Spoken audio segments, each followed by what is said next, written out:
This is the burning issue on the happy world of 5FM radio, bringing you hot, small on a weekly basis. Your participation is important.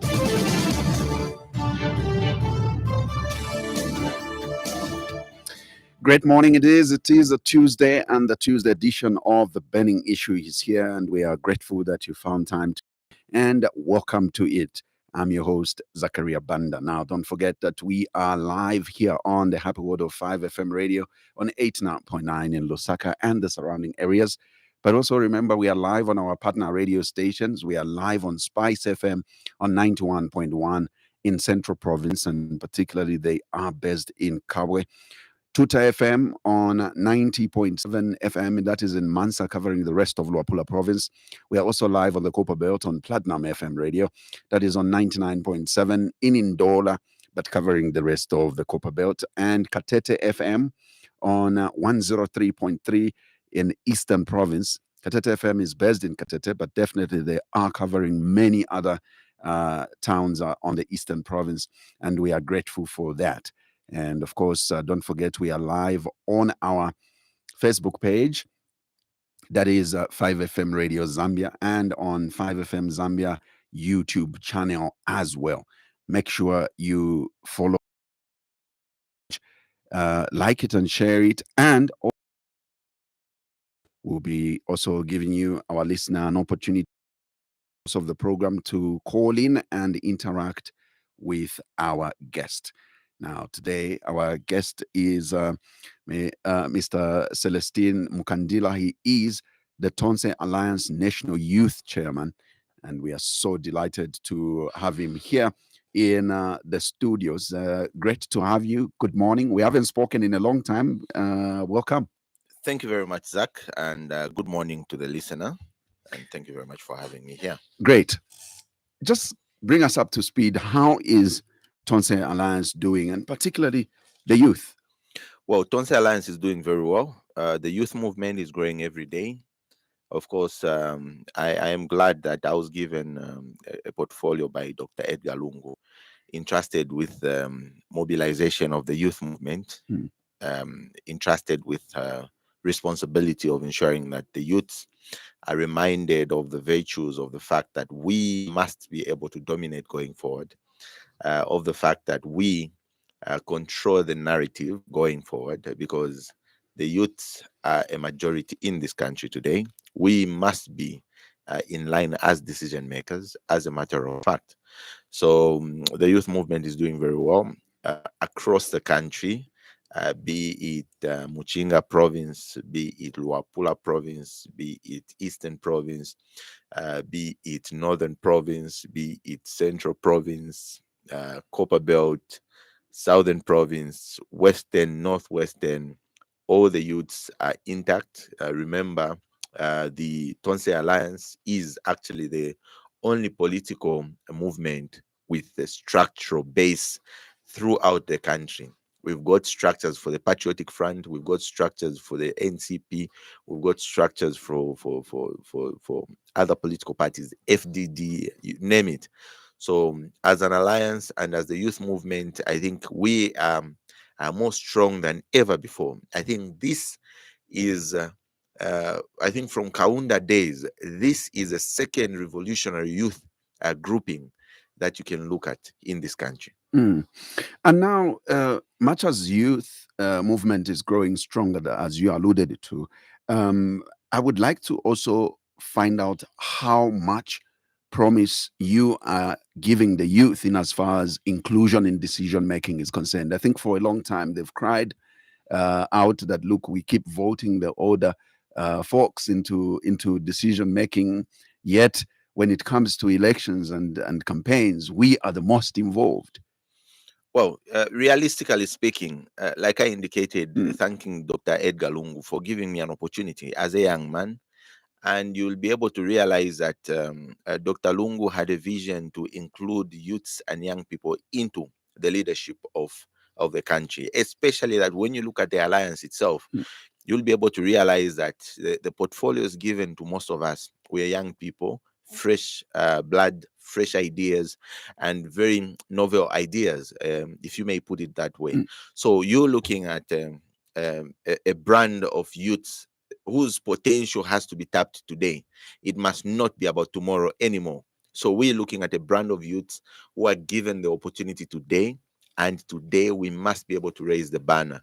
So I think the torchbearer, being Dr. Lungu, who was the former chairman of the alliance, has actually exemplified that he is capable of giving us, as the youths, as the young people, the torch for us to be able to show the light to other youths in this country and the entire world, as the case may be. Mm.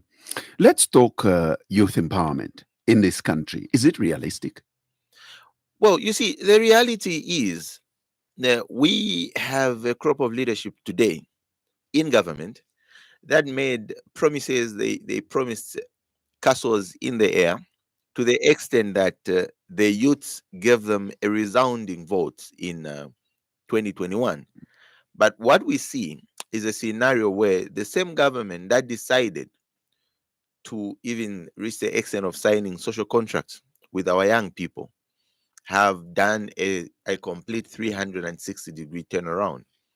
Imagine today we've got a scenario where this government have had promised in 2021 the young people that they'll be given an environment, a conducive environment for them to be able to access their mineral wealth.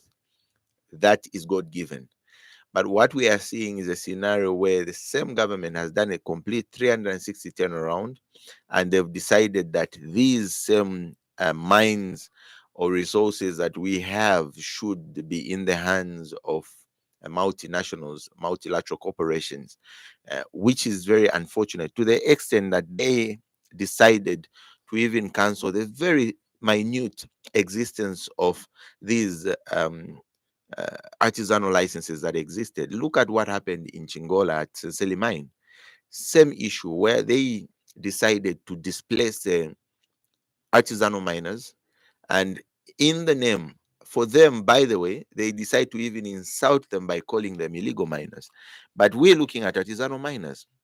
Artisanal miners are actually the drivers of the economy. That is a reality, because whatever it is that they push, whatever minerals they get, will have to be sold within and locally. So the money will remain in the country. The forex will exchange within the country. But when you look at the multilateral corporations that this government is largely inclined to, the reality is these multilateral corporations do not have their headquarters within the country. So they'll have a corporation in Canada. So whatever it is that we export from here, payments are not made directly into the Zambian banks. Payments are paid directly into the Canadian banks, into the British banks, into the American banks, into the Emiratis. So that is the reality. So in that base, on the same basis, you realize that you actually don't even make any um, uh, proper or meaningful forex from the resources that you have. Mm.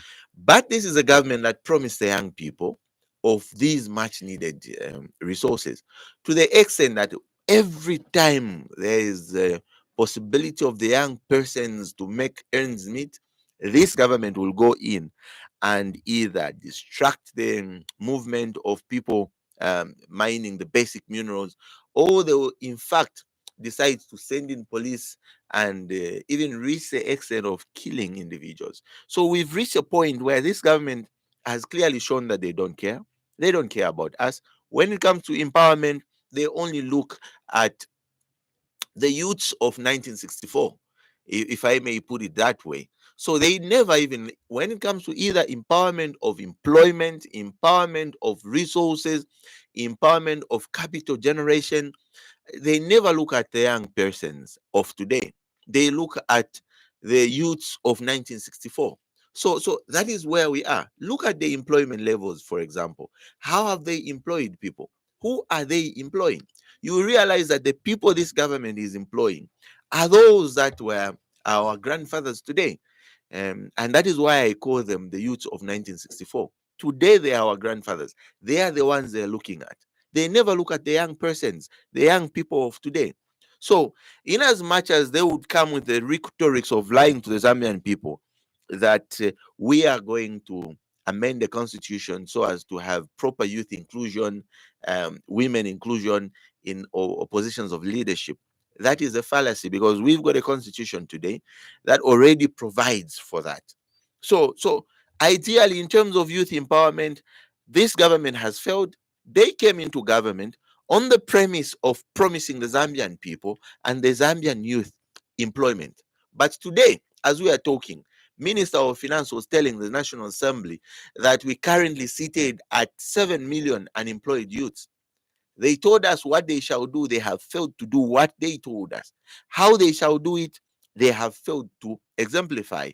So, for us, for example, as the Toonse Alliance, we believe that you should not come on the stage and make promises that you cannot fulfill.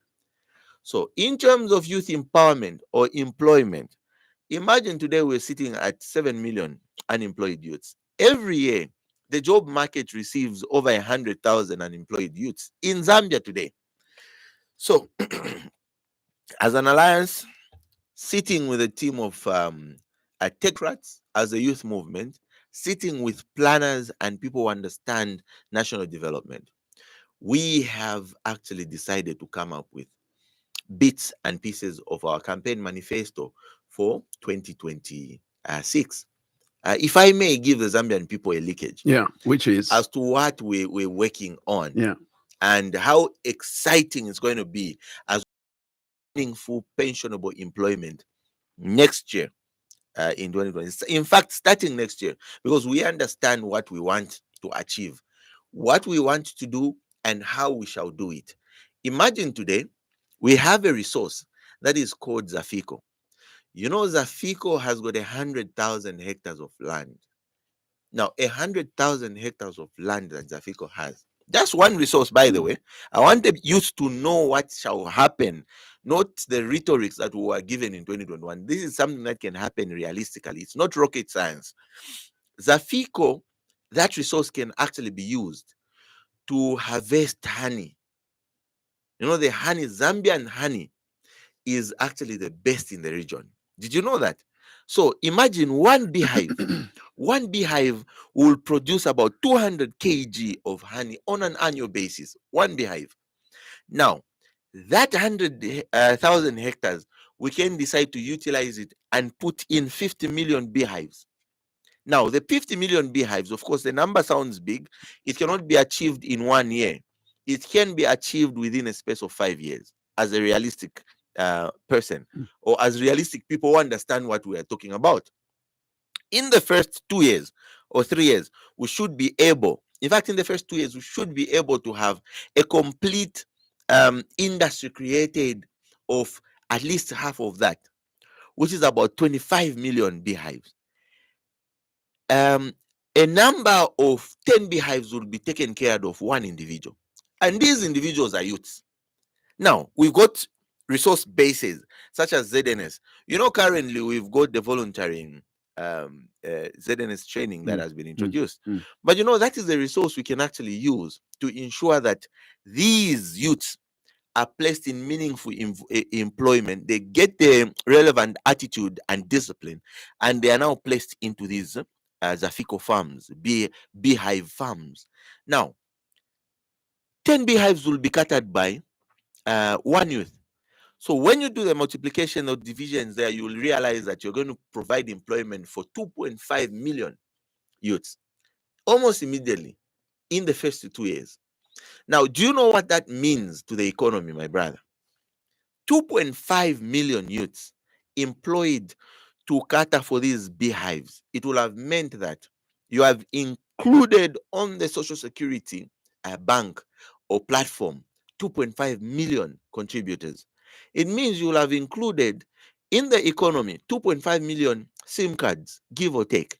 It means every other day you'll be selling, give or take, 2.5 million loaves of bread. Now, what does it do to the economy? There's a ripple down effect. Whoever is selling the bread will ensure that more farmers are engaged in the production of wheat. It will have meant that more bakeries are going to make their money. It will have meant that network operators will have generated income. It will have made that The base that we have today in terms of money movement, the mobile money, they will have generated income because you'll have a cadre of youths on the ground enjoying the benefits of the natural wealth given by the Almighty. Now, 2.5 million. And I'm telling you, Zach, this is not rocket science. This is something that can happen. Now, when you produce the honey, you'll be able to use that honey for a lot of things. One, you can refine the honey, sell it on the Zambian market, and externally, you export it. The process of exporting the Zambian honey earns you forex. That is realistic. Secondly, when you are going to decide to process the honey, you will have the remains, the wax, and other oils that you extract from the honey. Those wax, the oils, can be used in the cosmetic industry. So value add is there. More forex, more resources, more money. This is what we call more money in the people's pockets reloaded. So this is a realistic thing that the Toonse Alliance Youth Wing is working on. We've worked on the research paper, and we're still looking at it. It's something that is going to happen. Now, imagine if you're going to say on a base, 2.5 million jobs guaranteed.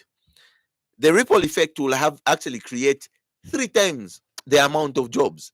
How exciting can it be for the youth? And now these are young people. It means immediately from the 7 million that Msokotwane indicated, we will have remained with 4.5 million. Realizing the fact that we know, as a matter of fact, we are receiving over 100,000 or over 100,000 new employees or new people on the street in the job market. So, whatever the case, this is something that is going to be called real and meaningful empowerment. Not even boss of Vanimana Tinama could be bad, Vanana can you kuchita. He told us this, he has failed to do it. Today, we've got a massacre that occurred in Mumfumbwe, the Mumfumbwe massacre. We shall not sit idly and forget that they slaughtered our brothers and sisters in Mumfumbwe. They slaughtered our brothers and sisters in Mumfumbwe. All in the name of what? Securing what God gave us? And yet government would have come up with proper mechanisms in the first place. Not now when they have slaughtered our relatives. They have massacred our relatives. Not now. And that massacre occurred as a result of a cabinet instruction. Cabinet made an instruction to get rid of so-called illegal miners. Operating on the instruction of cabinet, the police moved in. And apparently, whatever transpired, live ammunition was discharged. People lost their lives. And remember, we're dealing with human lives, the lives of our young people. One life lost is one too much. We cannot tolerate that as a Zambian people. So going forward, as a youth movement, we've told ourselves what we have given you as a snippet of our proposed manifesto for 2026 is something which is extremely realistic. What government should have done, for example, in Mumfumbwe in the first place. Remember, we're here not to only criticize, we will give them the solutions because we know what is supposed to be done. But also be mindful that the statements that have been issued around the Mufumbo saga was that it was posing danger to national security because, of course, now you started finding individuals with guns and weapons and different weapons in the same vicinity, and there was also foreign intrusion. Surely you would want to think that the government was right in intervening. Then why do you want to blame a very innocent youth over your own negligence as government? Government was negligible. That was a negligible act on the part of government. Why I'm saying we'll bring the solutions is because, for example, in the first place, this government, this president had promised the youth to say they'll create an enabling environment. In the first place, what government should have done is to ensure that what they are doing today is what they should have done, to ensure that you issue out artisanal licenses so as to control who is on the ground and who is not on the ground. They should have ensured that they secure the area in the first place. The moment that resource was discovered, they should have moved in to secure the area and not stop people from mining, but give them an enabling environment to access the resources. Government should have placed their buying agents on the ground to ensure that those people that are mining, discovering the gold, that gold is sold to agents assigned by the government, and government will have had a better income generated from the gold that we have in this country. Now, the second thing this government should have done is to ensure that they coordinate with commercial banks almost immediately to ensure that they bring in very nearby mobile banks, banking facilities, so that the money that is moved from the banks goes into the bush and it has to get back into the bank. Do you know the danger that was there with what government did, with the negligence of this government, the kitakataka form of governance that we have? The danger that was there was that we were going to crush the economy of this country with that Mumfumbwe gold rush. How is that so? How were we going to crush the economy? In that gold rush, I will tell you, Zach, realistically, in terms of the numbers, over 30 kg of gold was being discovered or was being mined on a daily basis from that. Now, if we have to look at numbers, 30 kg of gold today, in fact, right this moment as we are talking, the price of gold is at 107.3 dollars on a gram, times 30,000. That gives you about $3.2 million worth of gold every day in that place. It was being mined and people were transacting on that premise. Now, because it is Zambia, the monetary note or tender that they were using is kwacha. If you look at $3.2 million converted to kwacha at that rate, remember when the gold rush came, the kwacha was at 27. So when you multiply that by 27, you're looking at 86 million kwacha. Every day, 86 million kwacha was leaving the Zambian commercial banks to go into that that place called Mumfumbo in the bush. Now, if you are going to move 86 million kwacha every day, and that is money in the bush, it is not getting back into the banks. You crash the economy. That is why we actually saw that the kwacha miraculously gained value and it moved from 27 directly to 23 or 24. It is not because this government did anything miraculous, anything, whether artificial or whatever, to ensure that the kwacha gains the value against other convertible currencies. No, government did not do anything. It was as a matter of an act of God, force majeure, because there was so much, and it was as a matter of negligence, by the way, because of so much kwacha that was in the in Mumfumbwe on the ground. Government, the commercial banks ran out of kwacha. So because of the demand for the kwacha, you saw that the kwacha started gaining against other convertible currencies. Not because government was even clever in doing anything about it, no. But what government should have done in the first place was to ensure that Fastele liaise with the commercial banks, take those mobile banks near the area so that money should be banked. When money is banked, that way you know to say that cash will still continue coming back to Lusaka to be placed in other commercial banks so that there is proper circulation of cash, not the shortage that was created as a result of the negligence of government. But do you think these youths would have banked the money, knowing also that Zachariah is on the watch? They wouldn't want to lose a coin. They wouldn't want to lose a coin to government, knowing how a youth can behave. Kanavesa, what I will tell you is, if we had a serious government, if anything, I think we need to start using the correct phrases. Right. If we had a serious government, they would have ensured that they are near the area, commercial banks are there, the youths were going to be encouraged to bank. If not banking, Airtel money movement was going to be intensified in the air. You will have placed an Airtel shop there. Banking does not only entail going to a commercial bank. The banking industry actually involves even mobile banking. Yeah. So these youths enjoy having their money in their Airtel. They want to see the zeros in their Airtel. They want to show people that they are able to buy things using their mobile, the mobile transactions. So revenue was still going to be earned by the Zambian government through the same process of Airtel money and all. Money always makes money. So we don't have a serious government. We don't have a government that looks at the welfare of the economic base of the country. So they are very negligent. All they look at is how much am I going to make from the resource that we have, which is very unfortunate. But what we must be doing going forward, and I always encourage my youths in the alliance and the youths of this country, that going forward, we must be able to look at patriotic leadership. The persons we are going to have to elect next year should not be people who are self-centered.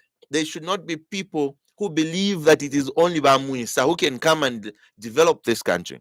We need to look at patriotism, patriotic individuals, Pan-Africanists, people who believe that homegrown solutions are the ones that will be able to improve or develop the country and Africa as a whole.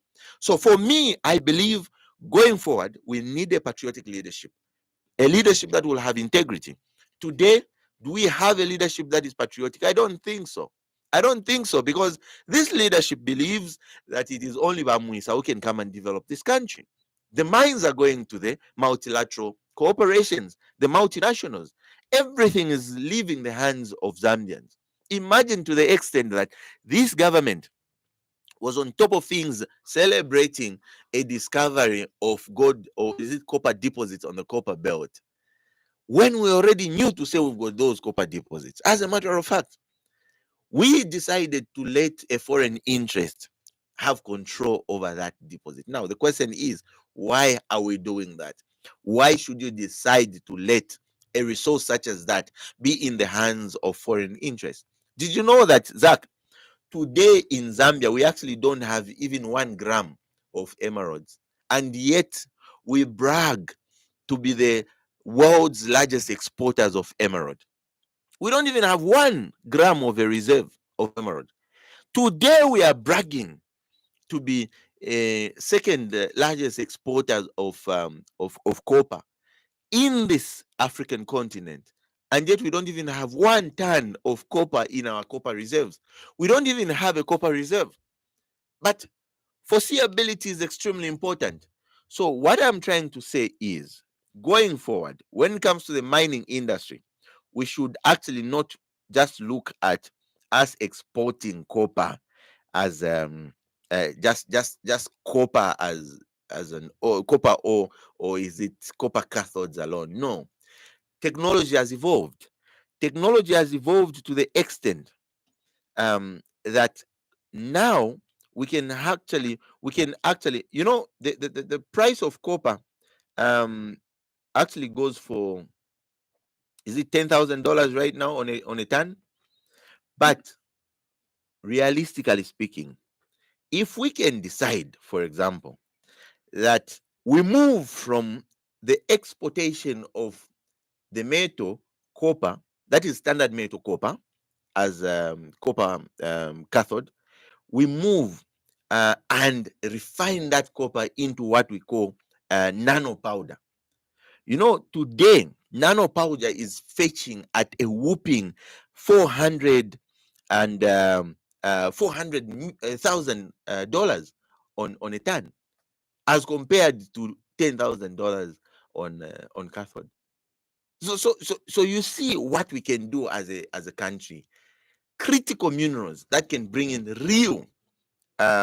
real forex to the country. This can happen, but we should not always think of importing investors to come and do this when we can. The only thing we need to do is to import the technology. Besides, we already have Zambians that are properly based in the processes of refining this copper into nano powders.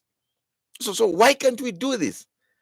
And many would actually even say, no, but you were PF.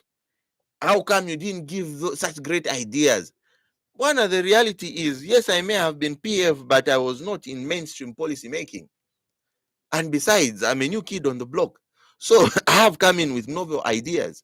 These ideas, if implemented, the country is going to have a different face.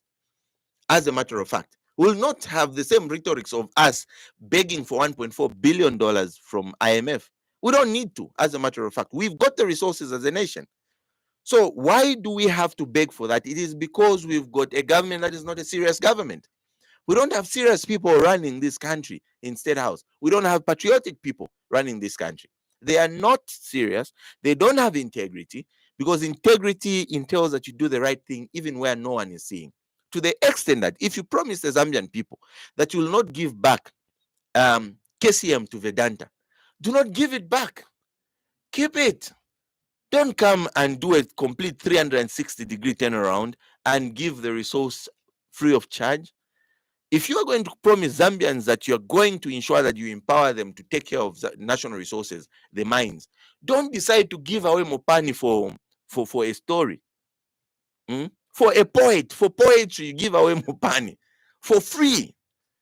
Colleagues, what should have happened in your case? What is your suggestion around Mopani? Local investment. Local investment. What we should have done as a country is to float that that resource to local investors. I can assure you, Zach, we've got the capacity to run that. Do you know how much these guys provided in turn of the Mopani deal? It is only $400 million. Now, $400 million. Did you know that the Zambian government, or should I say the Zambian people, funded the Ndola Lusaka dual carriageway by providing $300 million to a contractor? Now, this $300 million was provided through NAPSA. Are you telling me that the same NAPSA can fail to sponsor or generate capital or give capital injection to a resource called Mopani to the tune of $400 million? We can't fail. So we've got capital base that can be used in terms of the social security fund that we have. That is our capital base. Social security fund. Every month I have to pay NAPSA. Every month. This government should have said, colleagues, we've got this resource. Those that have got the expertise, come on board and let's agree on how we run this resource. Government shall provide capital base, capital injection to recapitalize this resource of the tune of $600 million, even $500 million. Then we can have this resource running, not where from a song. And besides, there were just promises that were made. This person gets the resource, they go kumangala in the kuda, bambuk sendam alone after getting the resource. But we should have agreed as Zambians to say, colleagues, today as we're talking, NAPSA owns about 17% in ZCCM-IH. Now, from the 17%, can we agree that we move some funds to recapitalize a resource such as Mopani? Let it be run by Zambians. We can manage to do that. We've got the resources. But now, I'll tell you, Zach, as a matter of fact, when you go to Mopani, the question is, how much human resource or human capital have they imported? It is less than 10%, because 90% of the human capital working at that mine are Zambians. They are the ones that are running that resource. Of course, the reality is we've got a government that is not serious. However serious ever. They don't want to let Zambians receive the benefit of these resources. Imagine how unserious this government is by them even deciding to stay quiet on the pollution from the tailings of Sino mine on the copper belt. They remain quiet. We had to hear it from our neighbor, America.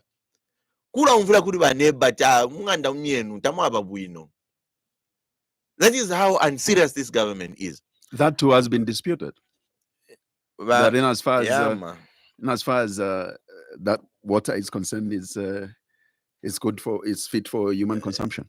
The reality is the American government made a statement after having decided to investigate the contents of that water.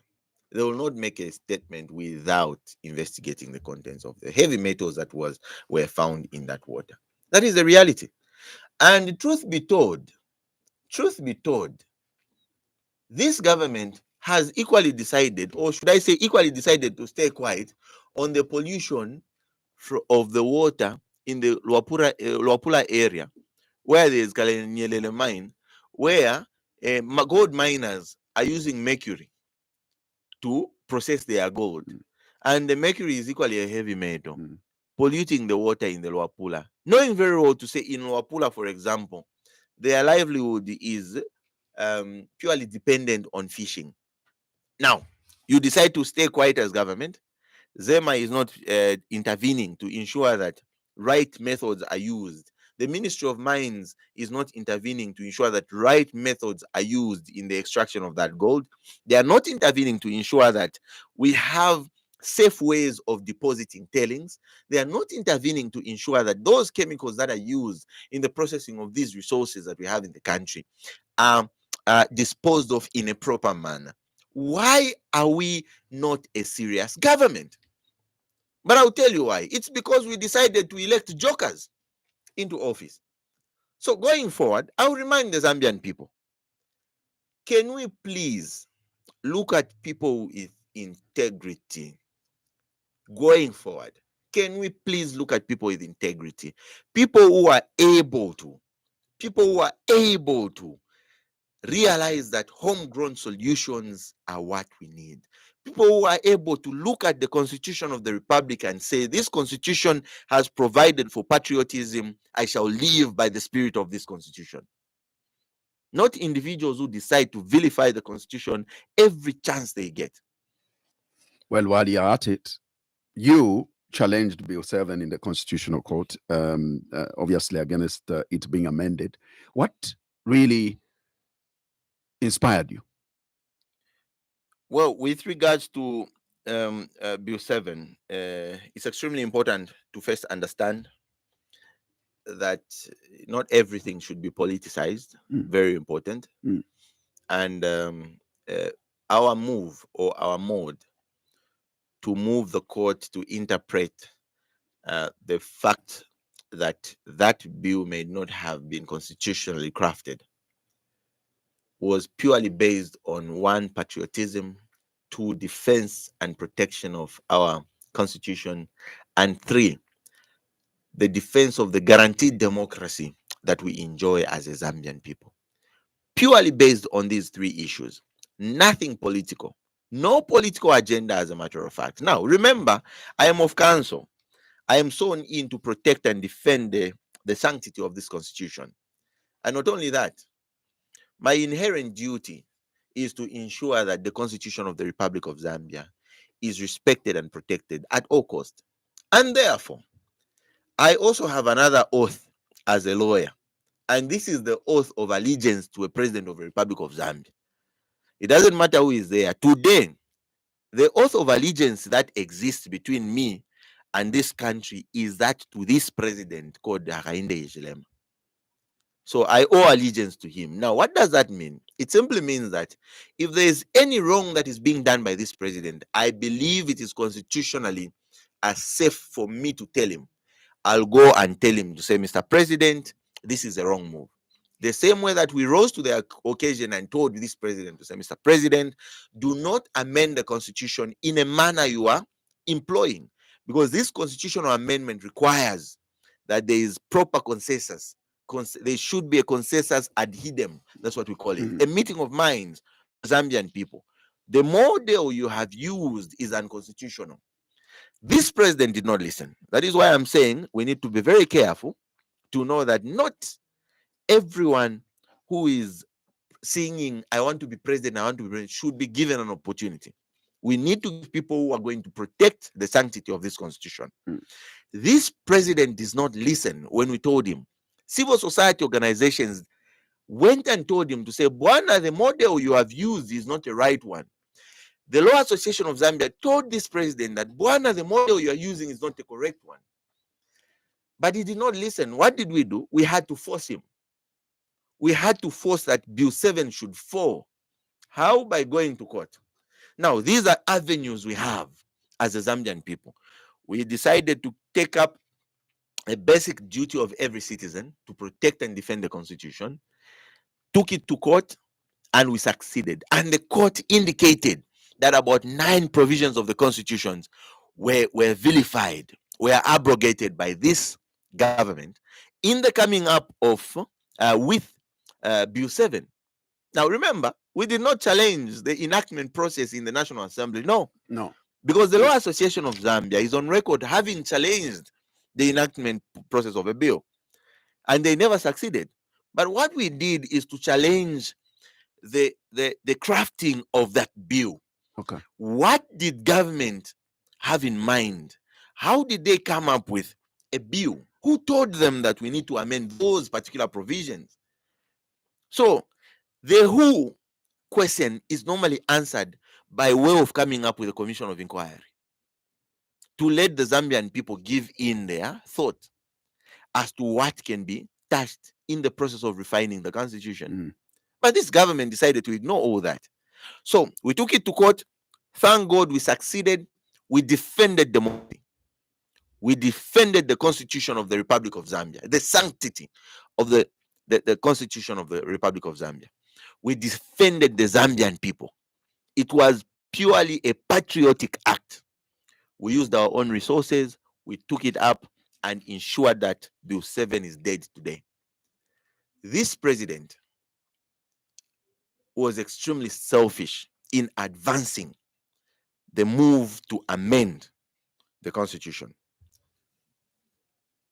A minute group of individuals, or should I say a clique of hegemonies, were going to benefit from the amendment of this constitution had it gone through without Bill 7. A minute people, a small group of people. But the constitution is a document for the Zambian people. We must be given the right to make comments as to what should be changed, amended, or replaced in the constitution. We must be given right. The power that the constituent authority that this president has emanates from the Constitution of the Republic of Zambia. It doesn't come from my village. Neither is my grandfather the one who gives President Hakainde the authority. The authority that President Hakainde has today emanates from the Constitution of the Republic. Now, who gives the Constitution? It is we, the Zambian people. When you look at the preamble of the Constitution, it says, we, the Zambian people, give unto ourselves a Constitution. Simply put, the process of giving ourselves the Constitution entails that it's a process of us giving ourselves leaders that we elect as the people. It is not the UPND alone that elect the leader. It is the Zambian people. So we should be given an opportunity to input our 5 senses into what ought to be amended in the Constitution. So on that same basis or premise, we decided to challenge the bill, and we succeeded on the premise of legitimate expectation. The Zambian people have got a legitimate expectation that in the process of coming up with a bill, there should be consultation. And this consultation should be broad-based, wide consultation. Legitimate expectation. Now, another very interesting issue, which I think going forward, we need to sanitize the leadership of this country and just politics. Another interesting thing, talking about legitimate expectation, is, did you know that this government was voted into power in 2021 on the premise of the legitimate expectation that was created in the minds of Zambians that they will come and deliver on the promises they made? So a legitimate expectation is created from the promise they make through a campaign manifesto. Now, when you look at the campaign manifesto of the UPND, that is what created that legitimate expectation in the minds of Zambians to vote for them. Now, it simply means that having seen that this government has ideally failed to achieve most of the promises they promised. Of course, we understand they promised NAPSA partial withdrawal. We are thankful for that. They achieved it. Did they achieve it? Yes, they did. We are thankful. But there are many other issues they promised that they failed to achieve, such as them promising us that when they vote us into power, when you vote them into power, they will be able to reduce the cost of the staple food, which is minimum, to 50 kwacha. Did they achieve that? They failed, but they're on record creating a legitimate expectation. Now, I want them to know that soon and very soon, it could be this week or next week, I shall be challenging this government through the Attorney General to ensure that this government must fulfill the legitimate expectation that they created in the minds of Zambian people through their campaign promises. Remember, this government, this president was on record signing social contracts with people. Those social contracts, I can assure you, shall be enforced. We'll ask the court to use what they have, the inherent duty they have to interpret the law, and the premise of the legitimate expectation that this government created in the minds of Zambians to force politicians, this politician that is running this country and future politicians, that if you're going to promise something, you must be able to fulfill it. If you don't fulfill, don't promise. If you think what you are promising is not capable of being fulfilled, do not go out there and promise. So I'll be challenging this in court so that we look at the legitimate expectation that was created in us Zambians to be fulfilled by this president. And of course, I know they'll sit in their corners and think it's going to be an academic exercise, the same way that you thought it was an academic exercise for me and my comrade to challenge Bill 7. It is the same way that you will think it is. But trust you me, we don't speak from without. We do our research. Besides, we're privileged to be counsel. So we'll be able to show them that, no. Bwana, next time when you promise something, you should be able to fulfill. Don't promise what you cannot do. Don't promise what you cannot do. Look at the what you shall do and how you shall do it. What do you think then gives the Speaker of the National Assembly concerning Bill 10 ignore the judgment of the Constitutional Court on it and saying it will still be back on the floor of the House? It is total ignorance. It is total ignorance. I will tell you that. I will repeat any day, anytime. It is total ignorance. That's what I can say. And we can define ignorance as having lacked knowledge. Because you see, the reality is the constituent authority of the Speaker of the National Assembly emanates from the Constitution of the Republic of Zambia. The Constitutional Court is a creature or a creation of the Constitution of the Republic of Zambia. And the provisions of the Constitution has indicated that the Constitutional Court shall be the sole is an unconstitutional bill, and the model they used, that was used by the executive arm to come up with that bill, was a wrong model, and therefore it stands unconstitutional. There is no authority that this to come and interpret the Constitution in the way that she feels she should. No authority whatsoever. And we must be hastened to mention also that you see, there are legal principles that govern the interpretation of these documents that we have. And there are also legal principles that govern the governance of this country. Such legal principle is what we call separation of power.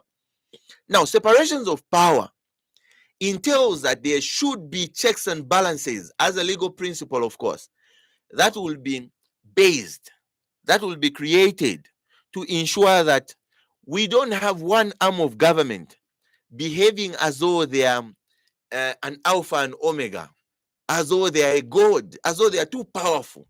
So checks and balances comes in to allow us to use other arms of government to check on the operations of other arms of government. In this case, we used, myself, Mukandila, and Munir Zulu, we used the Constitutional Court, which is the judicature arm of government, to check on the operations of the executive to ensure that they should not feel they are too powerful above everyone or anyone. And the judicature, conducting its duty, decided to rule that the process that was undertaken by the executive arm was unconstitutional. So that is where we are. So because of that, not even the speaker can decide to think that she's incorrigible. She cannot decide to think that she cannot be corrected. Everyone is amenable to checks and balances. we shall use the very judicature to correct and see the conduct of the speaker is in line with the law.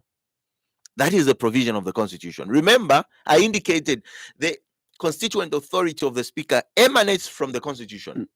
The very way that the process of separation of powers, as propounded by Montesquieu, is equally propounded or codified in the Constitution of the Republic. That is why we've got 3 arms of government.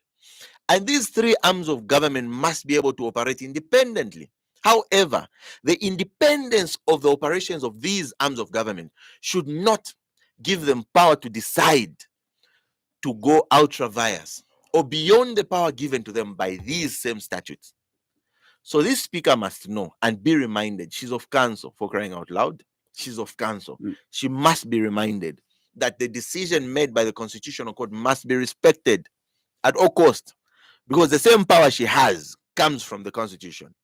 And this Constitutional Court has got power to interpret the law. They interpreted and indicated that this president and this government abrogated about 9 provisions of the Constitution in coming up with that bill.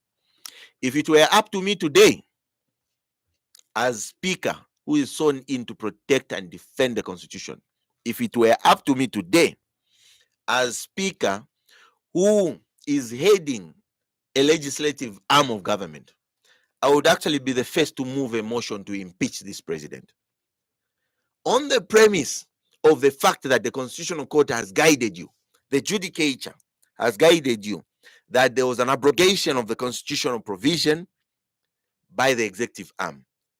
I would be the first one to move that motion.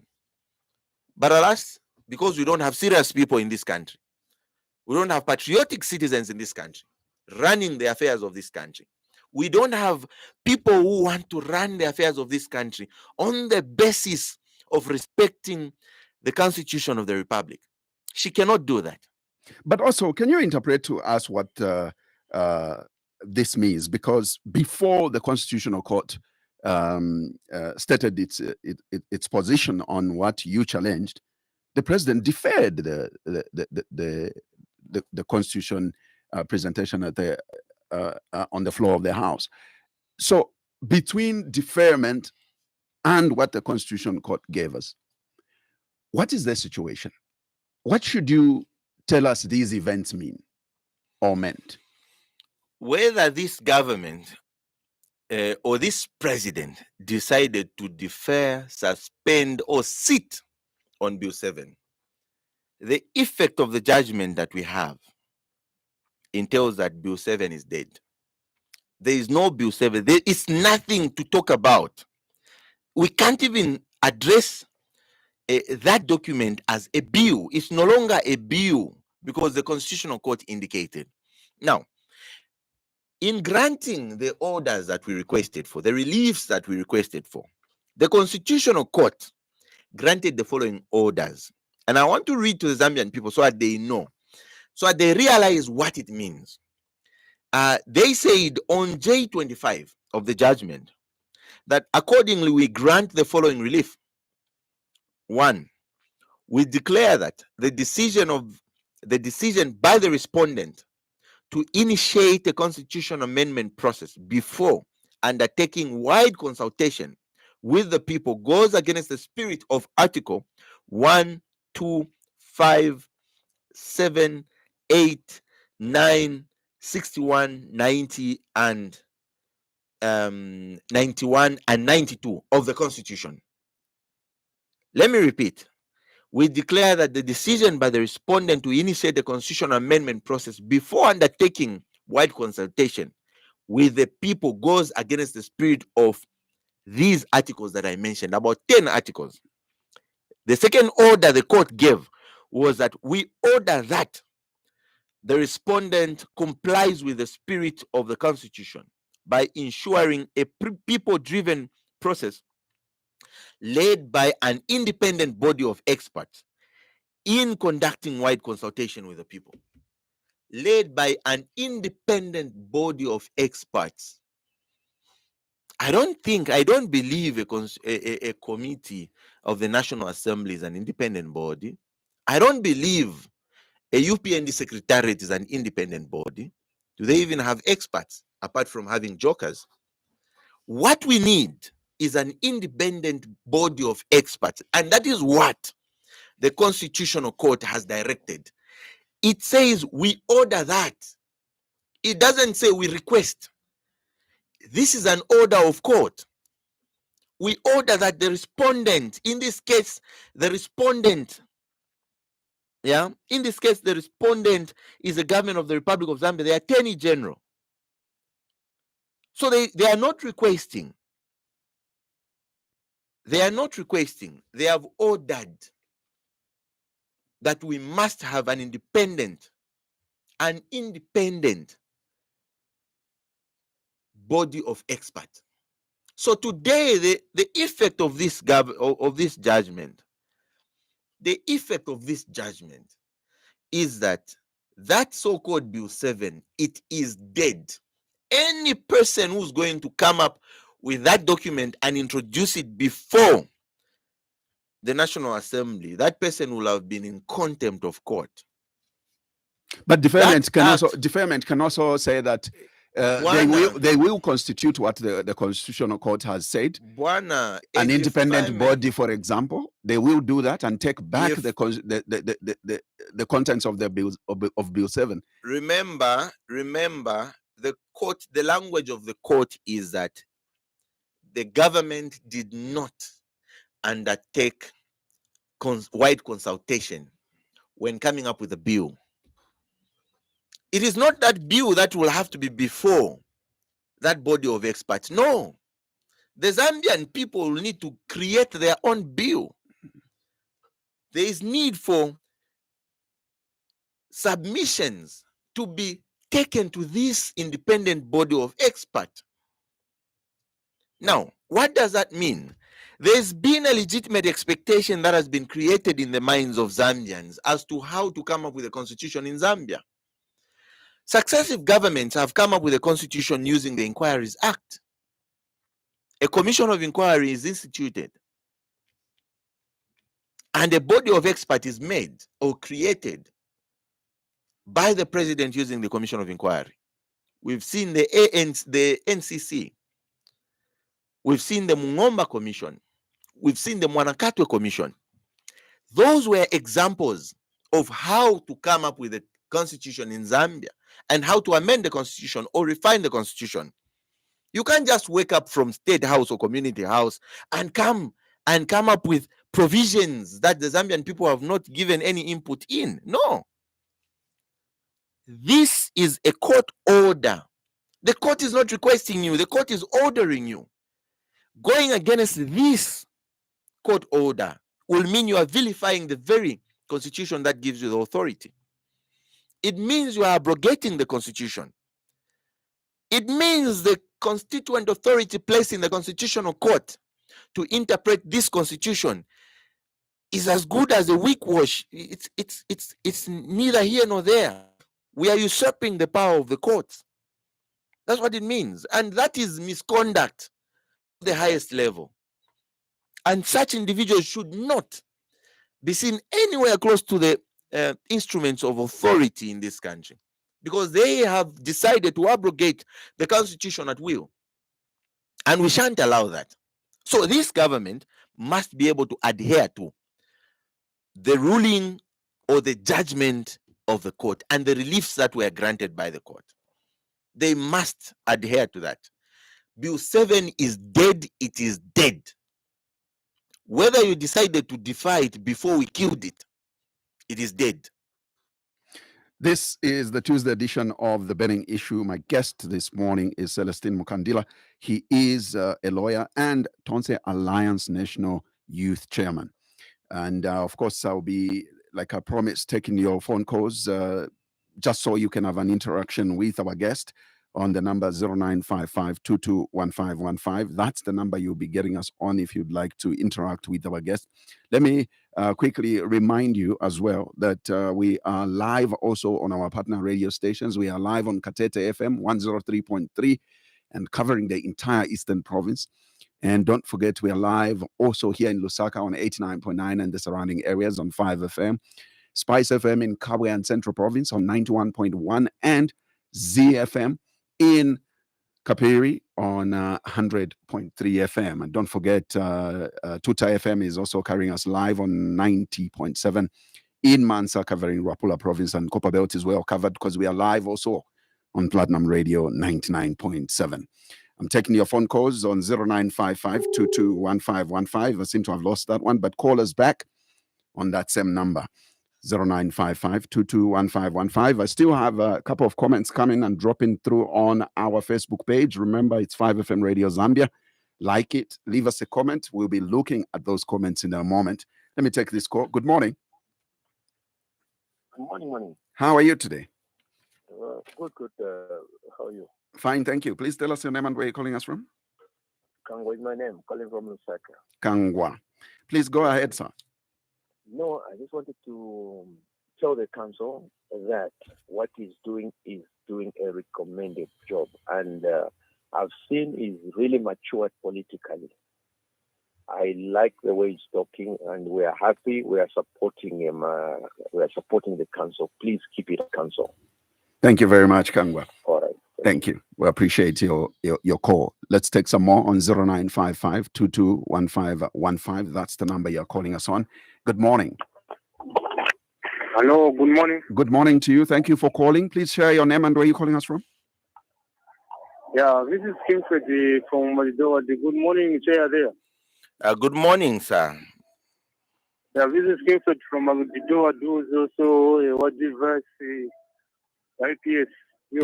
Please go ahead, Kingfred. Yeah. I just want to talk about the issue of Nima first press.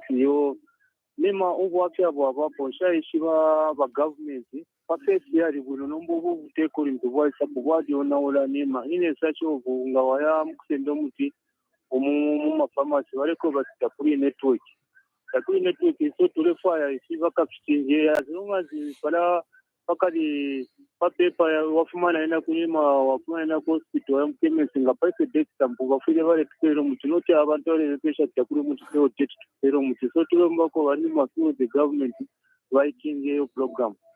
And then secondly, I just want to talk about the issue of former head of state I think I just want to advise the president also president mundofuna kutija board the board Zambia at the first place panana mwalira ba former head of state mundofuna ko enda kuja South Africa mundongala pa pansi na bawuto makamsa na ngati zemashu ngati anachira issue ngati naipanenga vitara.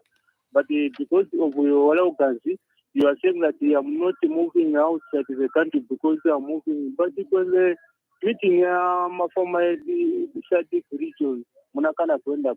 But if the law says that he still should go there, but Natumako or Yamankon Kanyan, the same with the former of state body, Matamoire Konga Matumine Kofi, I want to Venomba.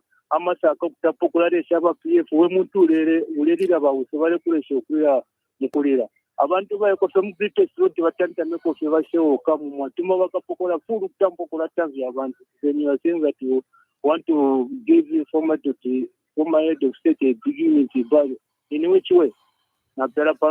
Thank you. His government. Thank you very much, King Fred. Let me give you a few comments on our Facebook page. Let me start with Joseph Yongwe, who says, hi, you are just hallucinating. Toonse is a court turned inside out of PF. You will not woodwink us. Boots were all over in Mufumwe transacting.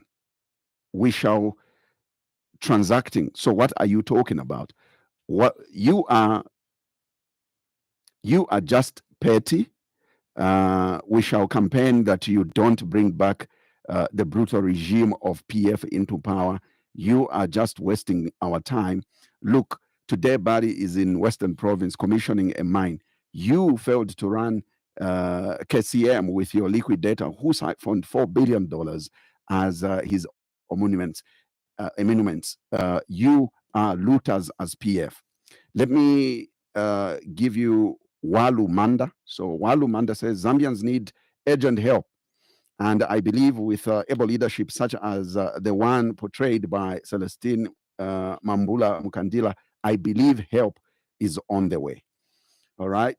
Those are the two comments on our Facebook page that I pick out. But let me give you one more call, and then we lost it. I'll give you one more call, and then I can let you respond. Let's take this one. Good morning. Yes, good morning. How are you? Not too bad, thank you. Please, your name and where you're calling us from? Mr. Chilonda. Mr. Chilonda, please, welcome, and please go ahead. By submission, we are talking about the national issues, day in, day out. The first issue I want to mention, we have yesterday, the Pretoria High Court adjourned the case until further notice. They told us, first let us study this matter. Because on Friday, they gave it to both sides, explain why the family refused, why the government want to take the body to bury in Zambia. That's the point. When two sides failed, and they said, we are studying, come on Monday. On Monday, failed and jumped. So the point here, for me, my understanding as a senior citizen is that the family saying, if tifuna kuika teka, chifukwa mtandize, ero muntu ni watu. But the government is arguing that uja muntu, another thing, 6 and some months, 6 years and some months as a head of state. And number two, you still have immunity in the mortuary where you have immunity in Pamu Zaban. So, therefore, shall be declared the national mourning instead of private burial. So that's the argument. But for me, is that this issue is very simple. Why are they arguing? It's us to go and talk and sit together. You bury the dead is nothing to do. Thank you, Mr. Chilonda. Unfortunately, Mr. Chilonda, none of our discussion this morning here has touched on the funeral, deliberately because we don't want to talk about it. And so I would just presume you just made your opinion. But for the sake of the rest of the callers, please, we are not talking on anything that we have not discussed here. But thank you for calling. We appreciate your concern. Let me ask one more question from Facebook from Lawrence Walia, who says, what will you do in order to bring down the cost of living in Zambia, which you are criticizing today? Maybe let's respond now to the rest of the concerns. Yeah, thank you very much. Thank you very much to the callers. And thank you very much, Mr. Kangwa, for acknowledging the works we're doing for the Zambian people. And I always want to remind people that when we decide to speak for the Zambian people, it is not always that we do it because of personal aggrandizement. We do it because we love our country. We do it because we are patriotic and we want to see real and meaningful change, or we want to see this country progress in a better way. We want to see democracy grow. And thank you very much for that. I believe that we are all defenders of the Constitution, and it's extremely important to do that. Mr. King Fred actually mentioned a very important point, and that point is on the premise of NEMA. Today, NEMA appears to have crashed. We must, as a government and as a people, come up with a quick fix to NEMA. We must get back to where we came from. What was the intention of introducing this health insurance policy? What was the intention of the drafters of that policy? What is it that we intended to achieve? Of course, the reality is we intended to achieve equity in distribution of healthcare to the Zambian people. But we should also be reminded that in as much as NEMA must be run as a business, its intention is purely on social security and ensuring that there is proper healthcare systems. So we must be taken back to the drawing board and be reminded of that. I know those technocrats that came up with the formulation of the NEMA policy are still alive. They're still there. We've got people around. Even the person who was minister in the Ministry of Health when coming up with NEMA, is still alive, is still around. Anyone can approach him to try and find out what exactly the intention was. Or the person was permanent secretary per se. So even the first people who started running NEMA as an institution, every person is there. The institutional memory is there. Why are we failing now? But for me, of course, the reason why we are failing now is because of bad leadership. We want to politicize everything. Even an aspect which is extremely as important as NEMA, the National Health Insurance Management Authority, should be able to show leadership and respect professionalism as it has to be respected. That is where we are supposed to be. And I thank you very much to our colleagues for bringing out this issue. I hope government is listening, that we must get back to the drawing board. Well, our other colleague indicated that no, Toonse Alliance is neither here nor there. But I can assure you, my brother, Toonse Alliance has offered itself to be an alternative to this government. We shall provide checks and balances to this government without fear or favor, because we are a government in waiting. The opposition is a government in waiting. That is the reality. We are a government in waiting because whether we like it or not, this country shall be run on the premise of integrity, patriotism, good governance, transparency, and accountability. That is where we need to get to.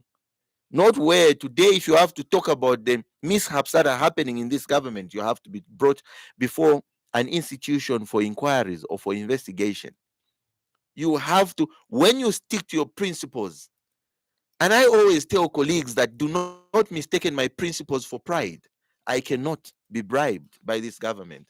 I must speak to the Zambian people's truth and the reality, and I should be able to be a mover of justice in society. And the reason is simple.